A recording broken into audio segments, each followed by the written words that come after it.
Sorry. So we're ready to start part 2 now, and we're going to talk about Johannes Luley. So let's get on with part 2. Back to the studio.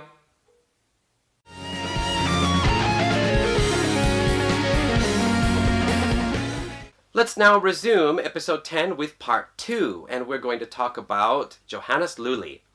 Johannes Luley grew up in Frankfurt, Germany, and at a young age he became interested in progressive rock. At the age of 13, allegedly thanks to the inspiration of David Gilmour, Johannes got his first electric guitar, and then he started taking lessons from the famous Dutch jazz guitarist Eddie Maron. Johannes describes his favorite guitarists, so the ones that had the biggest impact on his playing style, as, let's see here, Jeff Beck, Steve Howe, Pat Metheny, Steve Hillage, Wes Montgomery, and Roy Buchanan. So he's got quite a variety of styles there that have all influenced him. Now, when he was in high school, he also studied music theory and classical music. So he has quite a bit of training and knowledge behind him. In 2007, he teamed up with Tom Linham on keyboards, and they started a project called Moth Vellum. They were later on joined by Ryan Down on bass and vocals, and Matt Swindles on drums and also lead vocals. And they released a self-titled album in 2008. Now this album here bears a lot of Yes influence, and you will hear that in some of the tracks we feature, but it also brings out, of course, a lot of symphonic prog, but a lot of modern pop styles start to come in here too. Modern pop styles, I said, right? So this is a really interesting album for that, because we will hear later on in his project, his band Perfect Beings, I think it's Johannes Luley's idea to take traditional progressive rock from the 70s and combine it with more modern pop and rock and prog styles to try to modernize it. But anyway, let's listen to some of the samples now from Moth Vellum. This is their one and only album. I heard there was a second one in the works, but I guess Johannes started other projects and maybe it never came to be. But if you can find it, it's out of print now. It's really a good album to have. We're going to listen to a little bit from Whalehead, track 2, and you can hear probably the Yes influence on this one.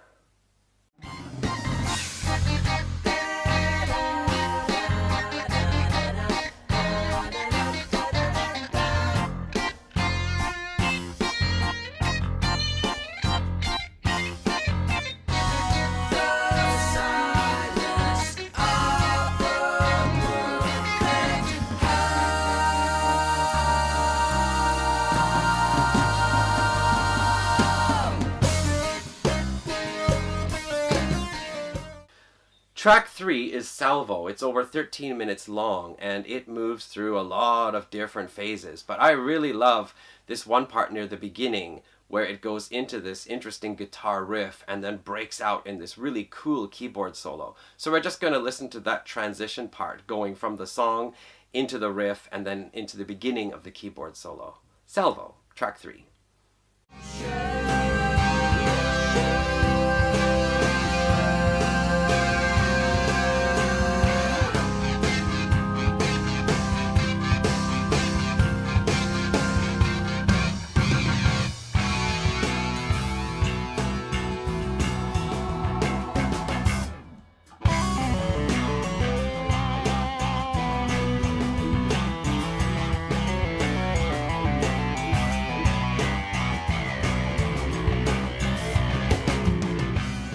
One more track I'd really like to feature from here is called Walk It Off. It's track 5. And what I really find interesting about this is that there are, to my ears, a lot of early 80s pop sounds coming in. I feel I can almost hear something that reminds me of Hall & Oates, or Sting, or also maybe Queen.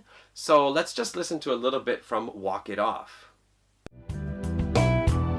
So walk it off.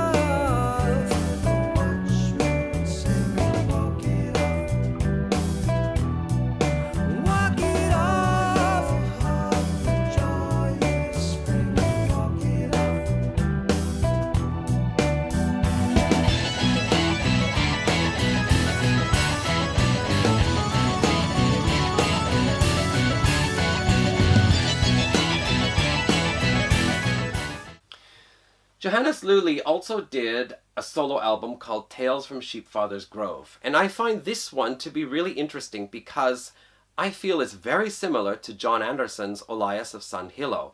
And the reason why it sounds so similar is John Anderson, as I recall correctly, played every instrument on the album himself.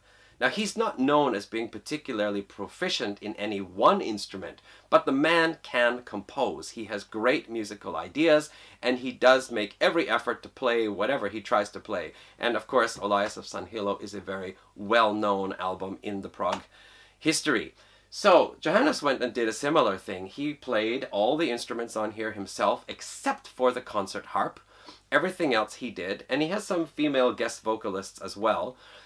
But guitars, keyboards, all the percussion, everything he did by himself. And I have something here, I want to read about it. This is from Last.fm website. It says, Johannes replaced the drum kit with a vast array of hand percussion instruments, giving the album a very primeval feel.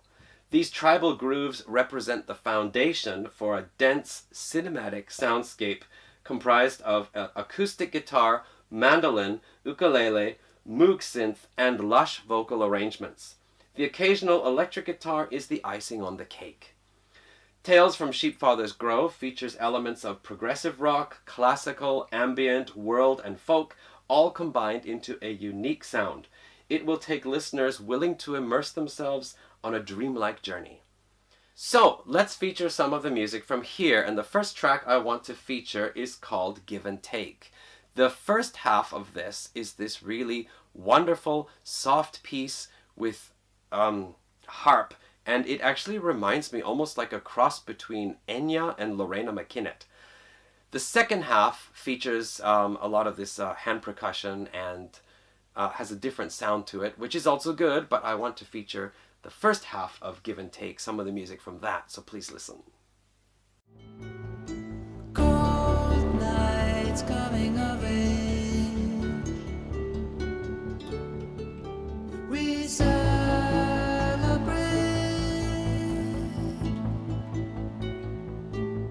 Winter's been around so long,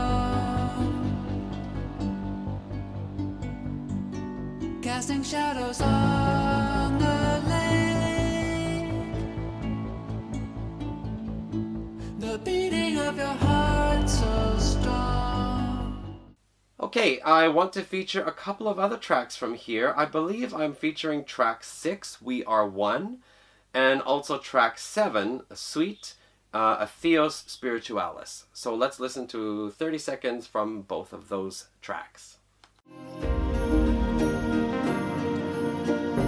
Dancing rays of joy and light in the distance. Winter's faded memory of the sun.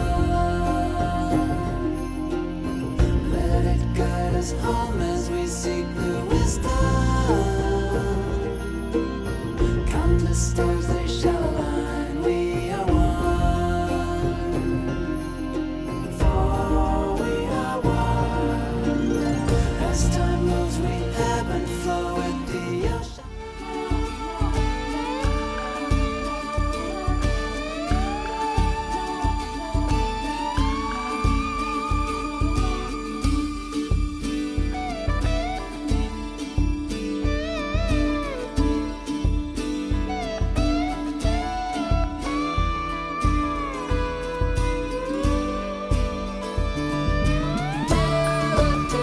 So willingly, long forgotten for the world to see. Johannes Luley's current ongoing band is called Perfect Beings, and they've released 3 albums so far. This band started around 2013 when Johannes Luley approached Ryan Hurtgen, a songwriter, about putting together a band, and they were joined by Chris Tristram, who played bass in Slash's band, and also Dickie Flizzar, who played drums for Bruce Dickinson's band.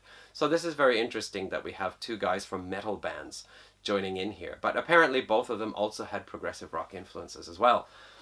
So in 2014, they released their debut album, simply entitled Perfect Beings, and it's based on a 2013 sci-fi novel called TJ and Tosk, which is by Suhail Rafidi. I don't know it. But anyway, it has themes of transformation, self-identity, technology, and love in a post-apocalyptic society, and it was a perfect fit to the music. That is actually from the ProgArchives bio about Perfect Beings. Okay, so I would like to feature some of the music from Perfect Beings 1, and also we might as well throw in together Perfect Beings 2. Wow, both of them with suns on the cover, that's cool. Alright, and basically, I think the music from 1 still holds on to a lot of that kind of Yes influence sound, but also some more modern pop sounds as well. And then those themes are developed further for Perfect Beings 2. And I think what it says from the Progressive Rock Archives, the two musicians, Ryan Hurtgen and Johannes Luley, the two envisioned an album that would honor the style of traditional prog rock while infusing it with a fresh take on melodic lines and lyrics, and by doing so, catapult the genre into the present time. And as I said, I think they already, Johannes Luley already started this with Moth Vellum, but it really takes shape here on the Perfect Beings albums. So let's listen to some of the tracks from here.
that was a little bit of a medley in there, but I hope you understood how there were some of the Yes influences as well, also some more 80s pop style influences and other things. So very eclectic music, but put together, woven together beautifully for those first two albums. Now, there was a bit of a gap between the second album and this recent one here. This was just released this year. This is called Veer, I think.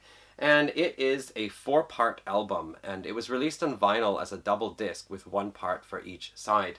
And also they have moved up now from Johannes Luley's independent label up to Inside Out. And we've lost the 2 metal guys, but instead, let me see here, we have got Jess Nason on keyboards joining the band now. All right. This album is quite different because this is where Perfect Beings take some big leap into a kind of theme which allows them to bring in many different styles of instruments. So we have guest musicians as well as the 3 musicians playing saxophones, strings, Tibetan singing bowls, koto, erhu, that's the 2-stringed Chinese upright violin type thing, flutes, oboe, cello, and many others. All right. Because this is divided into 4 parts, I would like to feature a bit of one track from each of the 4 parts. And the 4 parts are Guedra, if I got that correct, is part 1, The Golden Arc, Vibrational, and Anunnaki.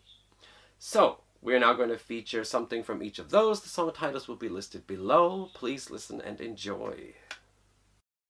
All it gets mixed up, mutated, transposition, regenerated life. Enter the center, the center, the center. 2 and 2 and a Celtic now. Root to the crown, bottom to top. Downside down. All it gets right, then rotated into a woven jump on a wild blue guy. The center, the center, the center.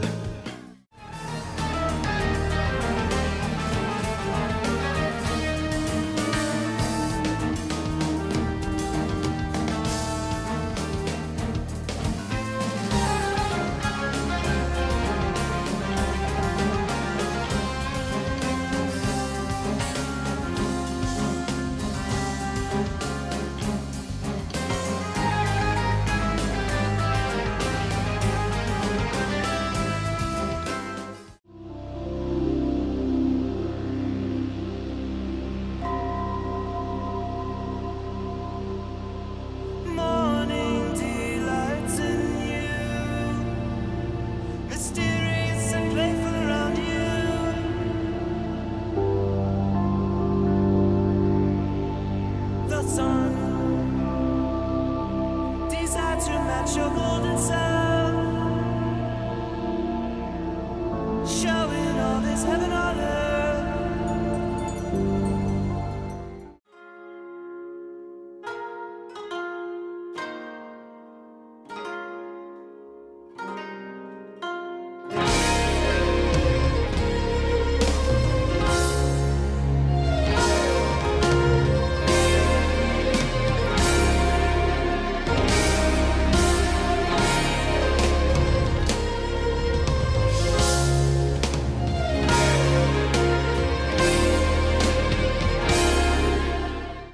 So Perfect Beings is still an ongoing project. As far as I know, we can hopefully look forward to another album in the future. But Johannes Luley went out and did another solo project just last year in 2017. This is Katara. This is a surprising solo project because the previous solo project he did was that wonderful, very peaceful world music, classically influenced Tales from Sheepfather's Grove. Katara is basically a jazz album, but it is not always readily apparent that it is a jazz album. And there are, of course, some beautiful acoustic guitar parts as well. There are also some more darker and tense and a little bit more aggressive or forceful parts, even some more almost abrasive parts. It's a lot more experimental, and I feel this album has more force behind the music. So even the beautiful acoustic parts are played with a little more force into the strings, I feel. And on the odd occasion where you would expect some one note to follow another to make it a beautiful sound, the following note actually changes to give it a little bit of a tense sound. And the image I had while listening to it was of a person skating on a frozen pond, and unwittingly they skate near where the ice is thin. And there's that moment of tension where we know the ice is thin, but the skater doesn't. But then he skates away again safely. So I feel that comes up in the music at times, anyway, my impression. Anyway, let's listen to some of the tracks. And honestly, once again, it was very difficult to choose just 3 because there are numerous points of interest throughout the 11 tracks on this album. So we're going to listen to a bit from the second track, Upness, which is really obviously very jazz-like. So let's listen to something from Upness.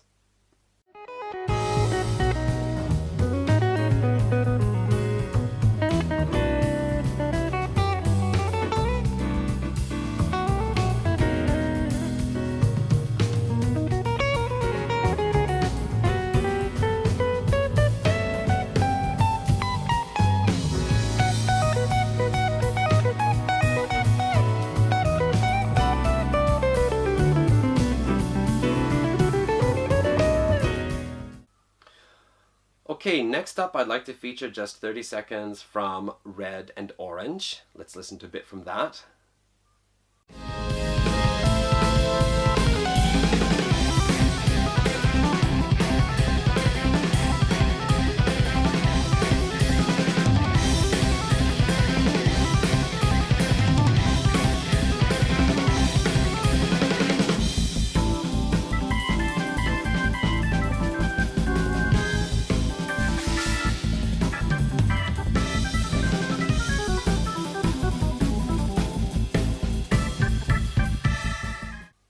And finally, let's listen to a little bit from Hot Sands. I was really thinking to feature Agni Rahasya, but I decided to go with Hot Sands instead. But in any case, I hope this gives you some kind of a taste for what this album is like. And it is available through his website, as well as, I think I ordered it through Amazon.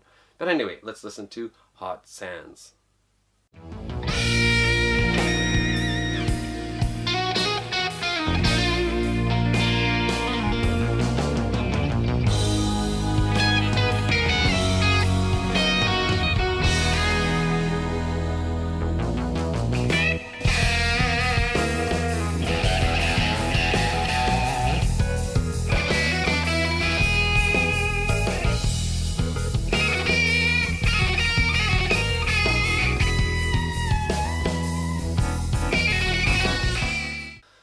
Okay, so that concludes episode 10. Guy Manning, Johannes Luley. Thank you to both gentlemen for permitting me to use the music in the video. I'm really glad and very privileged to have permission to use the music.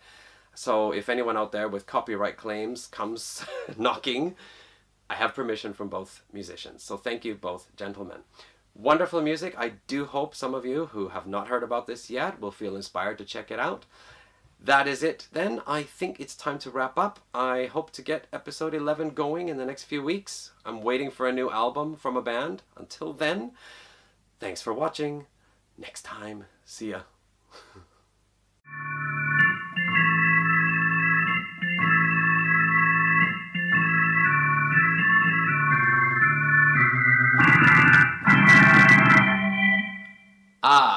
We're ready to start part 2 now. Nice timing with the telephone.